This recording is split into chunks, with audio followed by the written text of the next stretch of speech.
Ang tanong, liable ba agad sa estafa ang isang kolektor ng paluwagan kung hindi niya maibigay o maibalik ang share ng mga naghulog sa kanya?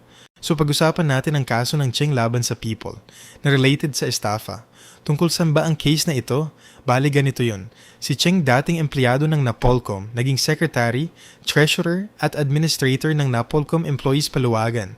Siya ang namahala sa koleksyon, pag-disburse, accounting at liquidation ng pondo. Sa mga unang taon, maayos niyang naibabalik ang kontribusyon ng mga miyembro kasama ang interes. Pero kalaunan, hindi na niya naibalik ang pera. Nang humingi ng accounting ang mga miyembro, paliwanag niya, hindi raw siya nakasingil sa ilang borrowers.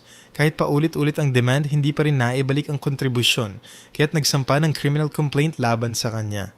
Depensa ni Cheng, hindi siya dapat managot dahil ang problema ay sa mga delinquent borrowers o yung mga miyembro at hindi miyembro ng Napolcom na nangutang pero ayaw magsipag bayad.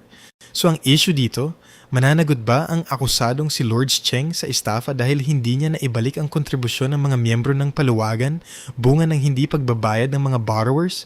Ang sagot ng Korte Suprema, hindi. Para kasing masabing estafa by misappropriation or conversion, kailangan na, isa, ang akusado ay tumanggap ng pera o property in trust. Dalawa, siya ay nag-misappropriate o nag-convert ng pera na para bang kanya. Tatlo, ang misappropriation ay nag-cause ng damage sa iba. At apat, may demand na ibalik ang pera o property. Pero kailangan tandaan na ang conversion o misappropriation ay nangangahulog ang ginamit ang pera para sa sariling kapakinabangan o sa ibang layunin na hindi na pagkasunduan.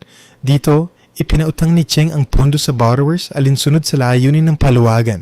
Walang personal na benepisyo, walang panlilinlang. Ang problema ay hindi siya nakasingil sa mga borrowers, kaya't walang estafa. Kaya naman, acquitted ang akusado. Tip ni Attorney RCB, basta tinanong sa bar ang estafa, lagi gumamit ng magic word na DD.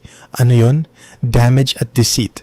Lagi mo na rin tandaan na ang conversion of misappropriation ay nangangahulugang ginamit ang pera para sa sariling kapakinabangan o sa ibang layunin na hindi na pagkasunduan.